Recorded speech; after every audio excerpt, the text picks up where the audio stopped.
Now we've discussed total angular momentum relative to an inertially fixed point. And this is for a multi-particle system. And we've taken this information and we've also developed an elegant separation in which when we take the total angular momentum about the center of mass, we can only look at the rotational portions of the particles around the center of mass and completely ignore the translational elements. So here we're going to develop the concept of total angular momentum about an arbitrary point. So stick a point Q onto our diagram, and so instead of O, instead of the center of mass, we're now going to use Q. This will be the most generalized form of total angular momentum about a point that we can have, and we'll relate this to the total angular momentum about the center of mass and show a nice and helpful relationship between the two.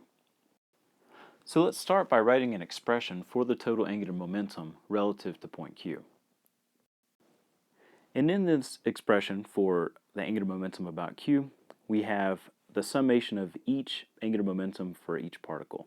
And so we have n particles in the system, and this is going to be the cross product between the position vector of particle with respect to Q. And so that position vector is going to be from Q to I, so that's R of I with respect to Q. And then we're crossing that with the mass of the particle itself, and then this relative velocity. So it's the velocity of particle I with respect to Q. And you know by now that good things happen when we consider the center of mass in our equations. So let's create a position vector that goes from G to Q. So this is R of Q with respect to G.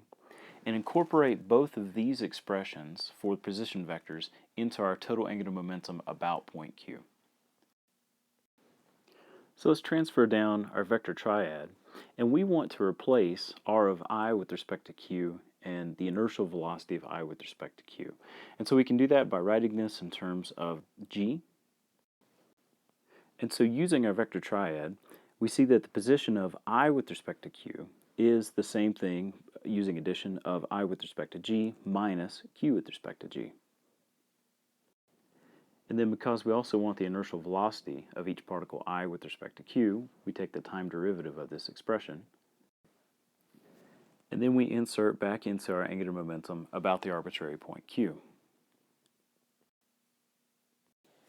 So now let's work out the full cross product.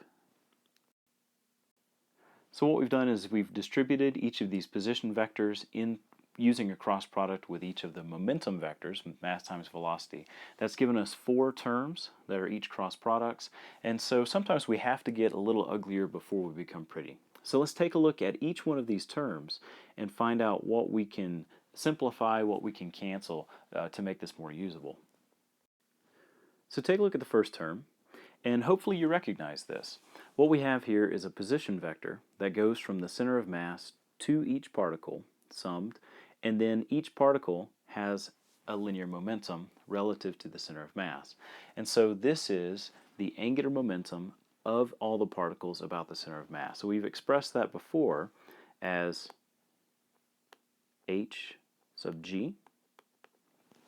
And so our first term, angular momentum about the center of mass. So our strategy on these next couple terms is going to be to pull out what we can from the summation. So if there's not an index I attached to a vector, we can pull that out because it's not relying on summing those parts. So for the second term, we can pull out our velocity of Q with respect to G. Remember that the order of the cross product matters, so we have to keep our velocity on the right-hand side of the cross product. The scalar mass I can be anywhere within the cross product because it is a scalar. And so what happens here is that the summation of this position vector and the mass is our center of mass corollary, which says that if you weight the distribution of the mass about the center of mass by its distance from the center of mass using this position vector, this is equal to 0. And so that means that this entire term, the whole second term, is equal to 0 because 0 cross with anything is equal to 0. So now take a look at the third term in the expression, and here we can pull out our position vector because it's not dependent on the summation, not indexed to I. And again, we get to use the center of mass corollary, because what we see here is just the time derivative of the center of mass corollary. The time derivative of 0 is going to be 0.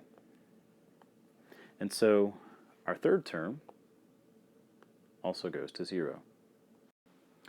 Now in our fourth term, everything pulls out of the summation except for the mass. So we're left with the summation of all the particles, which is going to be the mass of the entire system, multiplied by this cross product of r cross v.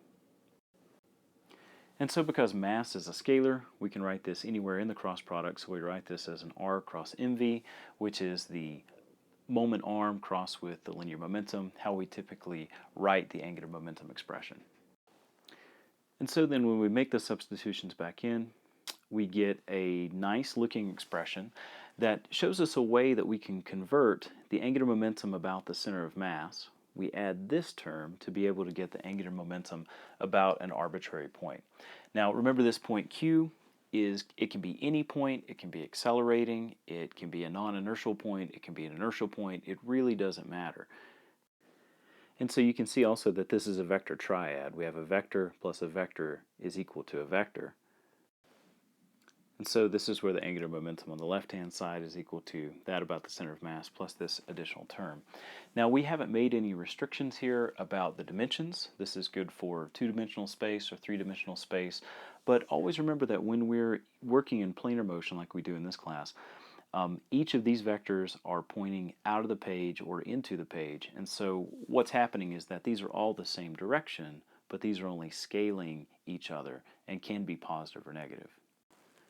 So in summary, what we've done here is we've taken a multi-particle system and we've generalized our expression for our total angular momentum.